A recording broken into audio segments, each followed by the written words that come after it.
പുറത്തേക്കൊക്കെ വന്നു കഴിഞ്ഞാൽ ചിക്കൻ റൈസ് എന്നുള്ള ഈ ഒരു വിഭവം എല്ലാവർക്കും ഇഷ്ടമാകും.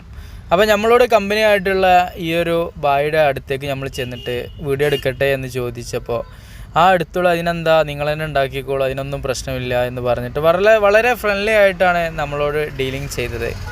അങ്ങനെ ആദ്യമായിട്ട് കുറച്ച് എണ്ണ ഒഴിച്ചതിന് ശേഷം പിന്നീട് അതിലേക്ക് കുറച്ച് വെജിറ്റബിൾസൊക്കെ ഇട്ടതിന് ശേഷം വേവിച്ച് വെച്ച റൈസ് ഇതിലേക്ക് ആഡാക്കുകയാണ്.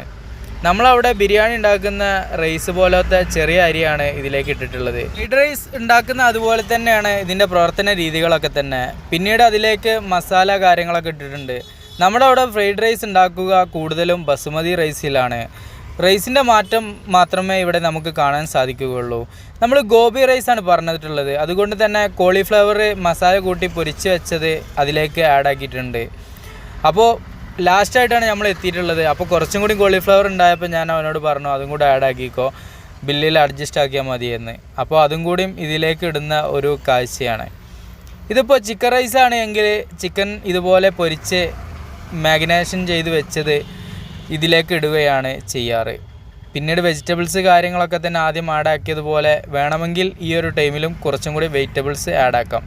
അപ്പോൾ ആ വെജിറ്റബിൾസൊക്കെ തന്നെ നമുക്ക് കടിക്കാൻ കിട്ടും എന്നുള്ളതും ഒരു പ്രത്യേകതയാണ്. അങ്ങനെ ഉണ്ടാക്കി കഴിഞ്ഞ ഗോബി റൈസ് ഒരു പ്ലേറ്റിലേക്ക് മാറ്റുകയാണ്.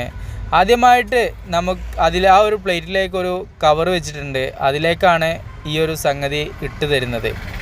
അതുകൊണ്ട് തന്നെ നമുക്കും കുഴപ്പമില്ല, അവർക്കും വാഷിങ്ങിന് എളുപ്പമാണ് എന്നാണ് എനിക്ക് മനസ്സിലാക്കാൻ സാധിച്ചത്. എത്രത്തോളം ആസ്വദിച്ചിട്ടാണ് അവൻ ആ പണികളൊക്കെ ഇങ്ങനെ ചെയ്യുന്നത് എന്നാണ് ഞാനിങ്ങനെ നോക്കി നിന്ന് പോയത്.